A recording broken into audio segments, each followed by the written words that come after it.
সাধারণ মানুষের ভোগান্তি কমাতে পাসপোর্ট অফিসে নানা উদ্যোগ নেওয়া হলেও তা কোনো কাজে আসেনি।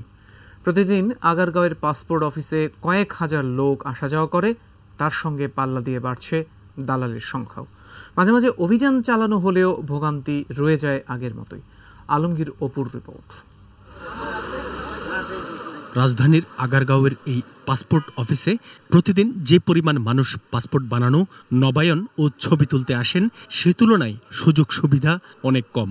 আর এই সুযোগে এই অফিস সহ সারা দেশেই পাসপোর্ট অফিসগুলোতে তৎপর থাকে দালাল চক্র। ৩,০০০-এর সাথে অতিরিক্ত ৩,০০০, ৬,০০০-এর সাথে অতিরিক্ত ৩,০০০ দিলেই এখানে কোনো আর আপত্তি নাই। এইটা বলেছে, এইটা বলেছে, টাকা পয়সা দিলে সব ক্লিয়ার।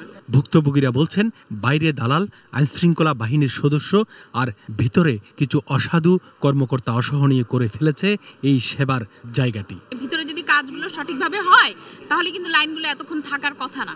আনসার অফিসার এরা হচ্ছে এই জায়গার সমস্ত মূল হোতা। অলরেডি আমার তো ১৫০০ চাইছে, আমি তার উপর দেইনি। আমি এত স্লো কাজ যে বলার মতো না। বরাবরের মতো সোমবার সকালেও র্যাব গ্রেপ্তার করেছে দালাল চক্রের ১৩ জনকে। পুরোরা ছাড়া পেয়ে আবার বের হয়ে আসে, তখন আবার বেড়ে যায়, তখন আমরা আবারও একটু ডিটারেন্স করতে হয়। কিন্তু জামিনযোগ্য ৩ মাস মেয়াদী সাজার ফাঁক দিয়ে আবার তারা বেরিয়ে পড়েন। আটককৃত ব্যক্তিদের এরূপ গণউপদ্রব সৃষ্টির কারণে প্রত্যেককে ৩ মাসের কারাদণ্ড প্রদান করা হয়েছে।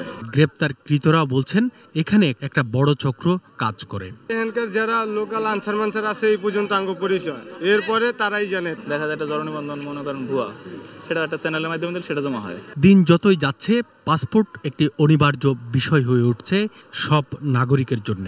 তাই পাসপোর্ট করার নিয়মকানুন আরও সহজ করার দাবি সবার।